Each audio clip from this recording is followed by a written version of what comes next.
अस्सलाम वालेकुम। तमाम तारीफ़ें अल्लाह की, मेरी क्या तारीफ़ होनी थी, लेकिन मेरा एक ब्रीफ सा इंट्रोडक्शन ये है कि मेजर मैसम रज़ा मेरा नाम है, सियालकोट से मेरा ताल्लुक है। आर्मी ज्वाइन की 1989 में और सर्व किया 2011 तक। मिलिट्री पायलट था, हेलीकॉप्टर भी उड़ाए, जहाज़ भी उड़ाए, बड़ी जंगें भी देखी, वज़ीरिस्तान वाली, ज़लज़ले जैसे ऑपरेशन भी किए। एक बड़ी हैपनिंग लाइफ गुजारी। थ्रेट्स भी थी, थ्रिल भी थे, सेवियर भी थे, खुद खतरों में डलते भी थे, लोगों को खतरों से निकालते भी थे, एंड अल्हम्दुलिल्लाह फुल ऑफ इवेंट लाइफ गुजारी। और उस लाइफ में एक ऐसा वाकया जिसने मेरी बिल्कुल जिंदगी, मेरी सोच और मेरी आने वाली नस्लों की जो फ्यूचर प्लानिंग थी वो चेंज कर दी। वो वाकया यूं था कि 1987 में मैं आर्मी की तरफ से एक फ्लाइंग कोर्स पे मुझे जॉर्डन मेरी सिलेक्शन हुई, जो 90 दिन का कोर्स था, 3 महीने का। ये फ्लाइंग के छोटे छोटे कोर्सेज आपकी मिलिट्री लाइफ में आते रहते हैं। खैर मैं 1997 में मैं जॉर्डन पहुंचा, तो वहाँ मिलिट्री बेस है, किंग हुसैन मिलिट्री बेस। वो एक उनका छोटा सिटी है, अल मफाक, मफाक में वो बेस है, किंग हुसैन मिलिट्री बेस। जब वो उनके कर्नल साहब थे, कर्नल हुसैन नाम था उसका, वो जो उनके उसको जीवन क्वाड कहते हैं, जो कोऑर्डिनेशन करता था तमाम एलाइड ऑफिसर जो बाहर से आए होते थे उनकी रेजिडेंस। और जब उसने लिस्ट दी हमें कि कौन किधर ठहरेगा, तो उसमें वो एक फ्लैट था जिसमें 2 पायलट्स ने रुकना था। जो तमाम फॉरेन पायलट्स जितने भी थे वो 2-2 पेयर किया हुआ था। तो जो मेरे साथ पेयर था वो इजरायली पायलट था। मैं झंडा देख के इजराइल का, तो एकदम दुनिया में चंद ही वो कंट्रीज हैं जिनके झंडे देख के हम ऊपर से नीचे होते हैं, तो उनमें से लकीली एक इजराइल है। तो मैं एकदम आई वाज शॉक्ड, और मैं कर्नल हुसैन को मैंने कहा जाके कि सर आपको पता भी है कि diplomatically we are not aligned with Israel, so if you could change my flatmate. तो उसने एकदम कलम पकड़ा, उसने कहा हाँ व्हाई नॉट, यस।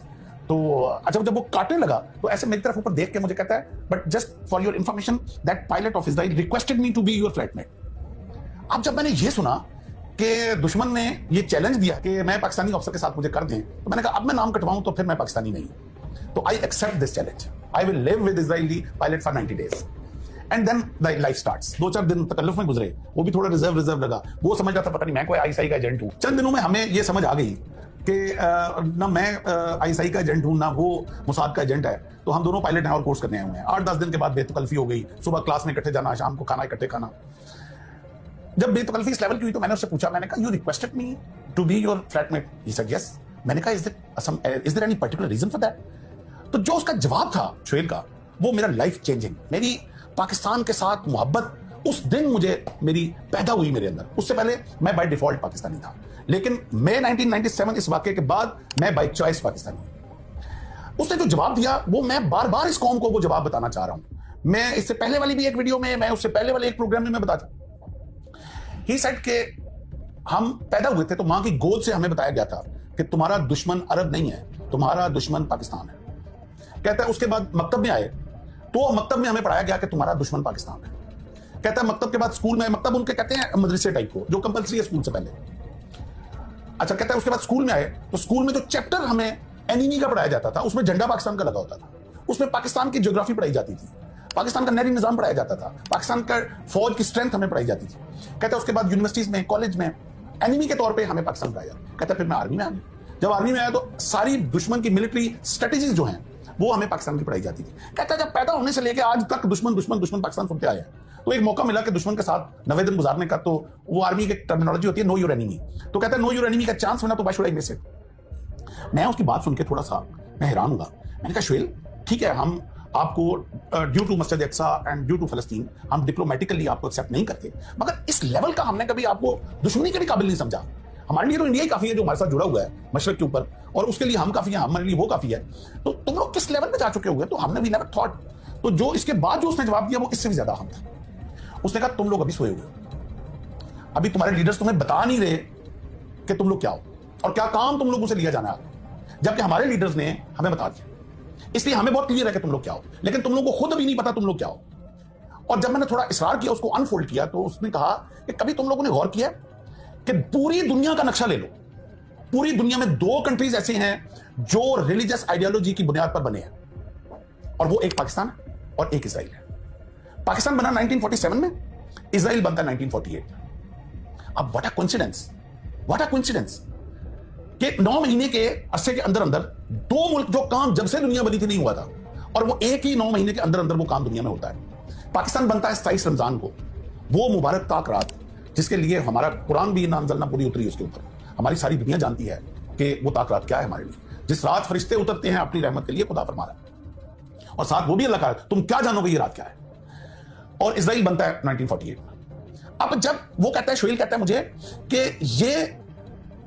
ये ऐसे ही नहीं बना, ये बाय डिवाइन हुआ है, और जब एंड ऑफ द वर्ल्ड जो जंग होनी है वो हमारे दो मुल्कों के बीच में होनी है। आधी दुनिया तुम्हारे पीछे खड़ी होगी, आधी दुनिया हमारे पीछे खड़ी होगी, और ये उसके लिए तैयारी की जा रही है। अच्छा, मैं उसकी बातें सुन के मैंने कहा यार ये लंबी छोड़ गया, ये क्या बात कर रहा है, इसके पीछे तो आधी दुनिया खड़ी होगी, वो तो समझ आता है, अमेरिका इसके पीछे यूरोप है, इसको बनाने वाले यूरोपियन है, तो हमारे पीछे कौन खड़ा होगा।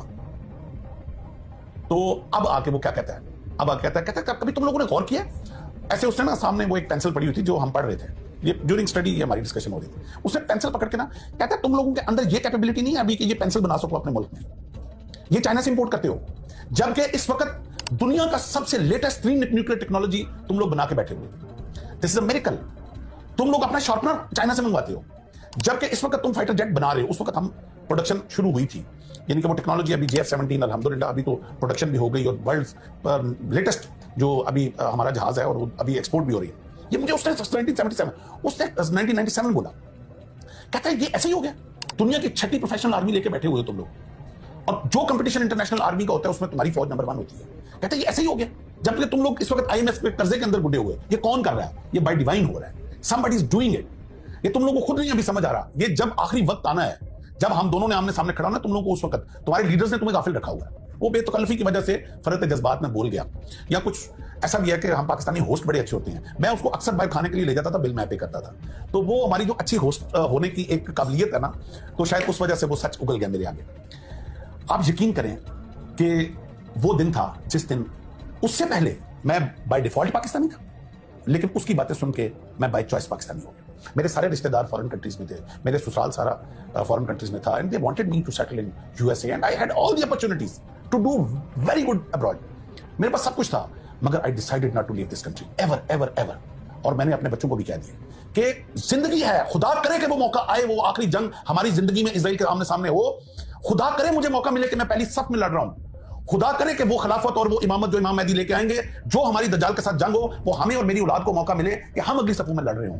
इसलिए हम कभी ये ना इस मुल्क को छोड़ सकते हैं, न कभी इस मुल्क के ऊपर आंच आने देंगे, हम अपना खून बहा देंगे, क्योंकि हमें अपने दुश्मन से वो बात पता है। वो कहता है तुम लोग इस वक्त जो एग्रीकल्चर रेवोल्यूशन, तुम्हारा इंडिया पानी, ये मुझे उसने बताया 1970 कि इंडिया प्लान कर रहा है तुम्हारा एग्रीकल्चर तबाह करने के लिए, और तुम्हारा सारा पानी बंद कर रहा है, और तुम्हारे अपने बिके हुए बीच में जो पानी बंद करवा रहे हैं। और बाद में वो जमात रिशा पकड़ा गया जो बिका हुआ था, खुदा लानत करे उसके ऊपर और उसके आल औलाद के ऊपर, जो ऐसा शख्स पैदा हुआ जिसने अपने मुल्क का सौदा किया और हमारे पानी को बर्बाद किया जाके, जो दरियाओं का उसने इंडिया के साथ सौदा किया।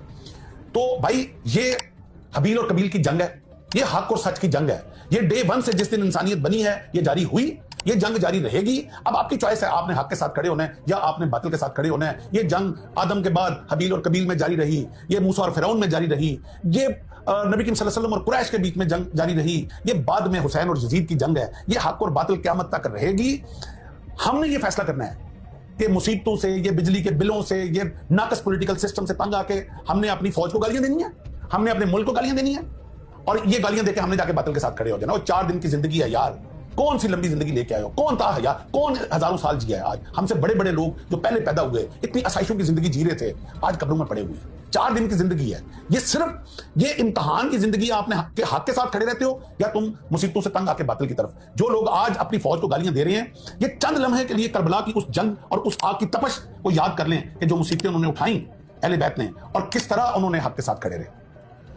खुदा के लिए वो मुझे इलामा इकबाल का एक बड़ा खूबसूरत शेर याद आ गया, मीरे अरब को आती है ठंडी हवा जहां से, मेरा वतन वही है, मेरा वतन वही है। ये मेरे आका सल्लल्लाहु अलैहि वसल्लम को ठंडी हवा हमारे मुल्क से आई है। ये है वो फौज जिसने निकलना है इमाम मेहदी के साथ और जिसने दज्जाल के साथ लड़ना है। हमें ये विजन ये इजरायली ऑफिसर ने दे दी थी, उनको पता है कि ये फौज है जिसने लड़ना है। आज चंद जो मकासद हैं, चंद जो पॉलिटिकल सिस्टम की जो रॉन्ग डिसीजंस हैं, उनकी वजह से आके हम लोग अपने मुल्क के खिलाफ हो गए हैं। हमें हमारी जुबान कैसे जेब देती है, वो कट क्यों नहीं जाती जुबान जो अपने फौज और अपने मुल्क के अगेंस्ट बात करे। मैं काफी जज्बाती हो जाता हूँ इस टॉपिक से। मैं चूंकि थोड़ा पढ़ने लिखने का थोड़ा शौक भी है, मैं एक शेर नवाबजादा नसरुल्लाह खान साहब का बड़ा मेरा वो एवर फेवरेट शेर है कि वो पूरी गजल है वैसे तो मैं पढ़ सकता हूँ, लेकिन वक्त की किल्लत की वजह से मैं एक शेर पढ़ूंगा कि वो कहते हैं कि कब अश्क बहाने से कटी है शबे हिजरा, रोने से रात का गम खत्म नहीं होता। कब अश्क बहाने से कटी है शबे हिजरा, कब कोई बला सिर्फ दुआओं से टली है। ये बलाओं से टलने वाली, दुआओं से टलने वाली बला नहीं है। ये जो हमारे उलमा आके खड़े हो जाते हैं ना कि अल्लाह इजराइल को तबाह कर दे, अल्लाह फलस्तीनियों को तू मदद फरमाओ, भाई ये दुआओं वाला काम नहीं है। ये प्रैक्टिकली फील्ड में आके प्लानिंग, विजन, ये बड़ा स्ट्रेटजी वाला काम है। और मैं आखिर पे ये मेरा सारा टॉपिक जो है ना इनकम्प्लीट रहेगा अगर मैं एक शख्स का नाम ना लूं जिसमें मैं पूरा पिछला प्रोग्राम कर चुका हूं। David Ben Gurion, 1948 first prime minister of Israel. वो शख्स वजीर आजम बनता है, पहला इजलास होता है इजराइल में, और पहले इजलास में जो अपनी तकरीर करता है उसमें क्या बकवास की उसने, वो मैं आज आपको वर्ड टू वर्ड इस प्रोग्राम में सुनाऊंगा। और अब सोचें कि उस कौम का वजीर आजम बना जो मेरे आका सल्लल्लाहु अलैहि वसल्लम ने जंगे बदर में जिनको धकेला, बदर से 1400 साल धक्के खाते रहे, दर बदर धक्के खाते रहे, इनको ठिकाना नहीं मिला।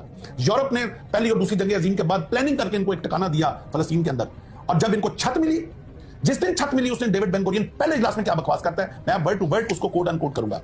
ही said the world Zionist movement should not be neglectful of the dangers of Pakistan to it, and Pakistan now should be its first target. ये 1948 में ये कह रहा है। For this ideological state is a threat to our existence, and Pakistan the whole of it hates the Jews and loves the Arabs. This lover of Arabs is more dangerous to us than the Arabs themselves. For that matter, it is most essential for the word Zionism that it should not take immediate steps against Pakistan. Whereas the inhabitants of the Indian Peninsula are Hindus, whose hearts have been full of hatred towards Muslims. Therefore, India is the most important base for us to work there from against Pakistan. It is essential that we exploit this base and strike and crush Pakistanis, enemies of Jews and Zionism, by all disguised and secret plans. Every word is notable in this. और आखिर पे वो लिखता है by disguised and secret plans. फिर वो लिखता है हिंदूज के साथ जुड़ जाओ। आज क्या हो रहा है? कौन नहीं देख रहा इस वक्त इंडिया का और जो इजराइल का आपस में कोलैबोरेशन है? आज जो फास्फोरस फलस्तीनियों के ऊपर फेंका जा रहा है वो इंडिया से एक्सपोर्ट हुआ है। कौन नहीं जानता? खुदा के लिए पाकिस्तानियों, खुदा के लिए मुसलमानों इकट्ठे हो जाओ। जब दुश्मन इकट्ठा हो सकता है पाकिस्तान के लिए, तो तुम लोग अपने लिए इकट्ठे क्यों नहीं हो सकते? This is high time. वातसिमू बिहब्लिल्लाहि जमीअन वला तफर्रकू। हमें एक झंडे के नीचे वापस इकट्ठे होना है। यही हमारी बका है और यही अल्लाह ताला हमसे चाहता है। इसके साथ ही मैं आपसे इजाजत